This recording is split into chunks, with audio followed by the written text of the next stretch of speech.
Մելոյան կնշեք դատավարությունից օրինակ որպես մասնագետ ինչ ակնկալիքներ ունեք ու ընդհանրապես այս պրոցեսները հետագայի համար օրինակ ինչ նախադեպեր կարող է ստեղծել։ Տեսեք, սա հետպատերազմյան Հայաստանում երևի թե արդեն 100-ի հասնող դատավարություններից է, որ մենք քաղաքացիներով, մասնագիտական համայնքի ներկայացուցիչներով գալիս ենք արդարության պահանջով, որովհետև այս բնույթի դատավարությունները դասական քաղաքական հետապնդման դրսևորում է։ Ինչու է Սամվել Կարապետյանը, հայ մեծանուն բարերարը անազատության մեջ։ Այս հարցադրումը կարծում եմ անգամ իշխանության համակիրներին երբ տալիս ենք, պատասխանը միանշանակ է, որովհետև Սամվել Կարապետյանը ունեցել է համարձակություն, ունեցել է այնքան հայրենասիրություն, որպեսզի կանգնի հարձակումների ենթարկվող եկեղեցու կողքին եւ դիմագրավի այդ հարձակումները, որովհետև յուրաքանչյուր գիտակից մարդ հասկանում է, որ թիրախը եկեղեցու դեմքով մեր բոլորիս հայերիս ինքնությունն է։ Ու այստեղ մի կարևոր հարցադրում ենք յուրաքանչյուրս մեզ պետք է տանք, որն է մեր կարմիր գիծը։ Այս իրավիճակում ես համոզված եմ, որ պարոն Կարապետյանի կարմիր գիծը հատել էին, որովհետև չեն կարող հայ մարդու, հայրենասերի մարդու, ով ավելի շատ եկեղեցի է կառուցել, քան առանձնատուն իր համար, այդ մարդու կրոնի նկատմամբ նկրտում իրականացնել ու մնալ անհետևանք ու այդ մարդն էլ մնա անտարբեր իրողությանը։ Այսօր Սամվել Կարապետյանը անազատության մեջ է, որովհետև ինքը ոչ թե հանցանք է կատարել, այլ ունեցել է այնքան համարձակություն, որպեսզի դիմագրավի այսօրվա իշխանության կողմից կատարվող հանցանքին, որովհետև իշխանությունը վարչապետի դեմքով իրավունք չուներ անելու այն, ինչ արեց, եւ իրավունք չուներ միջամտելու մեր եկեղեցու ներքին կանոնական կյանքին։ Այդ պատրվակով սկսեր հարձակման արշավը եկեղեցու հանդեպ։ Ու այդ հարցադրումը, որ ասում եմ յուրաքանչյուր մարդ իր համար պետք է անի, որն է իր կարմիր գիծը։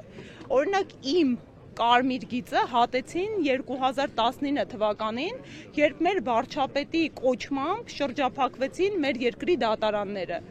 Ու հենց այդ օրը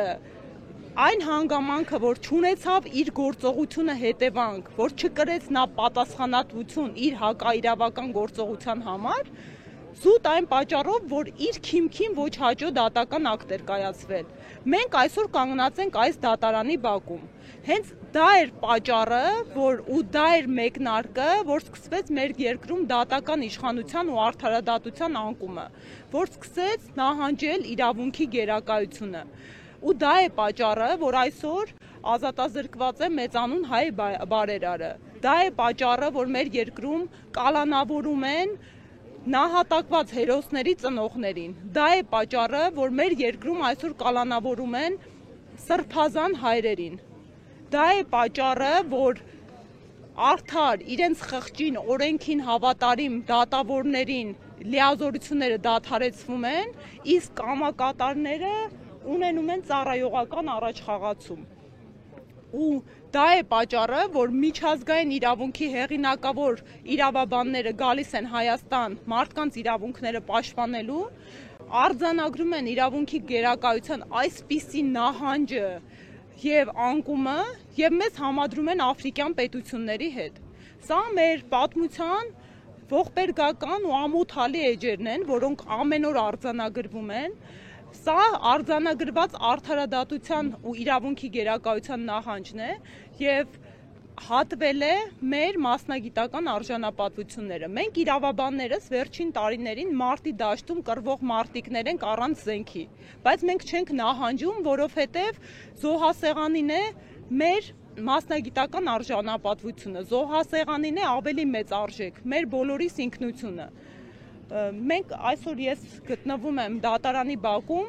արդարության պահանջով, այսօր մենք բոլորս կարծում եմ գտնվում ենք դատարանի բակում զորակցություն հայտնելու մեր մեծանուն բարերարին, որովհետև մարդը ինչպես կյանքը ցույց տվեց, մենք չգիտեինք ինչպիսի գործեր էր Սամվել Կարապետյանը տասնամյակների ընթացքում կատարել։ Ու ստիպված մարդը ու իր աջակիցները, ընտանիքը ստիպված հանրայնացնում են ու գույքագրում են այն բարեգործությունները, որը մարդը արել է, որովհետև մարդուն արդարացնելու համար քաղաքական, բացառապես քաղաքական նպատակահարմարությամբ, քաղաքական հրահանգավորմամբ մարդու ազատազրկումը փորձում են սևացնել մարդու անունը եւ ոչինչի հասցնել նրա կատարած գործերը։ Մինչդեռ միայն համակարգված, եթե չեմ սխալվում, մոտ 1 միլիարդ դոլարի մարդը բարեգործություն է արել, կառուցել է, նվիրել է, օգնել է ու կանգնած է եղել հայի կողքին ու կրկին ընդգծում եմ, հայրենասիրությունն ու համարձակությունն են եղել այն մղիչ ուժը, ինչի հետևանքով այսօր այս մարդը շուրջ 4 ամիս ազատազրկված է ու կարծում եմ մեր պարտքն է հիմա իր կողքին լինելը, աջակցելը, պայքարել այս անարդարության ու անարդարադատության դեմ ու գոնե մեր ներկայությամբ կաշկանդելու ու կոչելու, որպեսզի դատարանները մնան հավատարիմ իրենց կոչմանը, խղճին եւ օրենքին։ Կանխատեսելով արդեն նախադեպերը հենց դատավորին ոչ հաջող որ կարող են բացահայտ գնահատական տալ, կրկին քաղաքական հրահանգավորված նրբերանգներով, ես այնուամենայնիվ չեմ հանձնվում, լիահույս եմ, որ դատավորը հավատարիմ կմնա իր խղճին, օրենքին եւ առաջնորդի իրավունքի գերակայությամբ, որովհետեւ այստեղ չկա, կարծում եմ ոչ իրավաբանների համար էլ է ակնհայտ, չկա հանցագազմ, չկա հանցավոր արարք։ Մարդը ազատազրկված է բացառապես իր մեր ձևով եզրույթի համար եկեղեցու կողքին կանգնելու։ Նրան անգամ ժամանակ չտվեցին, որպեսզի ինչ որ գործողություն անի, որ այդ արարքը կարողանան հիմնավորեն,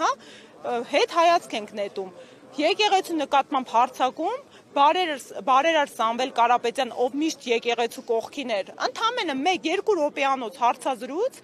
ու անմիջապես վարչապետի ստատուսագրումներ Facebook-յան հարթակում, քաղաքական հետապնդում, ձերբակալություն, կալանք, ինչպես մշտապես ժանրն է ասում, սա խոսում է իշխանության վախի մասին, սա խոսում է քաղաքական նպատակահարմարության մասին մեկուսացնելու Սամվել Կարապետյանին ու կրկին ընդգծում եմ, այս ամենին հանցանքին եթե գնահատական ենք տալիս, ես առաջի օրը դատարանի բակում կներեք, երբ առաջադրվեց մեղադրանքը, դատարանի բակում այս ամբողջ սցենարը կանխատեսել էի, որովհետև սա առաջի անգամ տեղի չէր ունենում։ Ասեցի, հեսա կտեսնենք օրինակ դիցուկ փողերի լվացման դրվագ է ավելացնում։ Տեսեք, այնքան անգամ ասում եմ, շատ ծիծաղելի կլիներ ամեն ինչ, եթե այսքան տխուր չլիներ, Մարդուն, ով Forbes-ի ցուցակում արձանագրված միլիարդատեր է, Հայաստանի ցակմամբ 2 հայ մեծանուն միլիարդատերերից մեկը ու ողբերգական արձանագրում է պատմական, նրանցից մեկ այս պայն ազատազրկված է Բաքվում, երկրորդը մեր հայրենիքում Հայաստանում։ Այս մարդը Հայաստանից բյուջեի չափ գրեթե գումար ունի, այս մարդը շուրջ 1 միլիարդի բարեգործություն է իրականացրել, այս մարդը երբևիցե Հայաստանի Հանրապետությունում պաշտոն չի զբաղեցրել ու նրան փողերի լվացման դրվագով մեղադրանք են ինչ-որ անհետ առաջադրում, ակնհայտ սին, դատարկ, ուղղակի այն որ կախվում են օդից, որպեսզի կարողանան այս կալանքի միջնորդությունը երկարաձգրել։ Տեսեք, մենք մի Հայաստանում ենք հայտնվել, մի իրողությունում, երբ սպանության մեջ մեղադրվողների նկատմամբ խափանման միջոց է կիրառվում տնային կալանքը կամ վարչական վերահսկողությունը, իսկ մեծանուն բարերարը, սրբազան հայրերը, նահատակված հերոսների ծնողները կալանավորվում են։ Ինչու՞ն։ Պատասխանը բացարձակ միակն է։ Մարդկանց տեսակավորում են, արդարադատությունը ընտրովի ու երկակի է, բացառապես մարդու ընդդիմադիր քաղաքական հայացքներով պայմանավորված։ Երբ որ զուգահեռ իրականությունում սրընթաց աճում է հանցավորությունը, նույնական սրընթացությամբ մեր երկրում աճում են քաղաքական բանտարկյալների քանակը։ Արդյոք այս զուգահեռը կոռելացիան պատահական է, արդյոք պայմանավորված չէ նրանով, որ քաղաքական իշխանությունը ողջ իրավապահ մարմինների ներուժը կենտրոնացրել է հենց ընդդիմադիր գործիչների եւ ընդդիմադիր ուժերի գործունեությունը կանխարգելելու եւ կաթվածահար անելու վրա։ Բարաբար հիշեցնում եմ Նիկոլ Փաշինյանի խոսքերը, որ ասել էր կա մի դատավոր, որ կարող է իմանալ։ մինչև իր խոսքերն է ժողովուրդ ջան, մենք փաստ ունենք արձանագրված, վարչապետը կոչ է անում շրջափակելու դատարանները, երբ իր կամքին ոչ հարիր դատական ակտ է կայացում։ Դա սահմանադրական կարգի, դա է սահմանադրական կարգի տապալումը։ Դա օրինականության սկզբունքի խախտում է, որովհետև վարչապետը, ի տարբերություն ինձ եւ ձեզ, հասարակ քաղաքացիներից, ովքեր կարող են անել ամեն ինչ օրենքը չի արգելում, ինքը կաշկանդված է, ինքը կարող է անել բացարձակ միայն այն, ինչ իրեն օրենքը թույլ է տալիս։ Վարչապետը խախտում է օրինականության սկզբունքը, խախտում է իշխանությունների տարանջատման սկզբունքը, որովհետև մեր սահմանադրությունը տալիս է կամախքային բաշխվածություն, լիազորությունների պարտականությունների, երբ որ իշխանության մի թևը սկսում է միջամտել իշխանության մյուս թևի նկատմամբ ու այդ բալանսը զսպման ու հակակշռման խախտվում է, դա օրենքի սահմանադրական կարգի խախտում է, ու միայն դատարանների տեսքով դա չի դրսևորվել։ Օրենսդիր մարմինը շրջափակելու կոչ եղավ եւ հենց անձամբ իր ներկայությամբ եկան եւ շրջափակեցին օրենսդիր մարմինը կրկին կանխարգելելու իրենց կամքին ոչ հաճո օրենսդրական ակտի ընդունումը։ Այսինքն, այս մարդը լինելով պաշտոնյա, լինելով մեր երկրի գլուխ գործադիր իշխանության ղեկավար, բազմաթիվ անգամներ իրեն թույլ է տվել եւ վերջին էպոպեան էլ հենց նույն սահմանադրական դատարանի շրջափակում մենք տեսել, հա, շուրջ 1 տարի տևող սահմանադրական դատարանի նկատմամբ ամենաապօրինի կերպով միջամտությունները, մենք տեսել ենք դատական իշխանության նկատմամբ, երբ բարձրագույն դատական խորհուրդը ունենալով սահմանադրական առաքելություն ապահովելու դատանի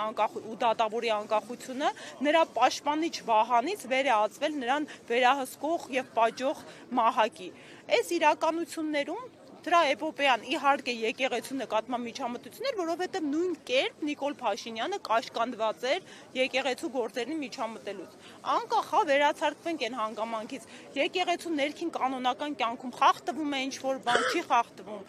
Հստակ կա սահմանադրության պահանջ, արձանագրում, որ պետությունը չի կարող միջամտել եկեղեցու ներքին կանոնական կարգին մեկ, երկրորդն էլ հստակ Նիկոլ Փաշինյանը որպես վարչապետ ունի գործառույթների, լիազորությունների, պարտականությունների շրջանակ եւ այդտեղ որևէ կերպ չի տեղավորվում եկեղեցու ներքին գործերին միջամտությունը։ Նա ակնհայտ կատարել է հանցագործություն եւ մեր ճգնաժամային իրավիճակը հենց դրանով է պայմանավորված։ Ինչու ենք մենք քաղաքական ու սահմանադրաիրավական ճգնաժամում, որովհետև մեր օրենքները թերի չեն, սահմանադրությունը թերի չէ։ Թերի է գործող իրավիճակը, երբ խախտում են սահմանադրական նորմերը ու վրա չի հասնում պատասխանատվություն։ Հենց այստեղ այս իրավիճակը կոչվում է ճգնաժամ։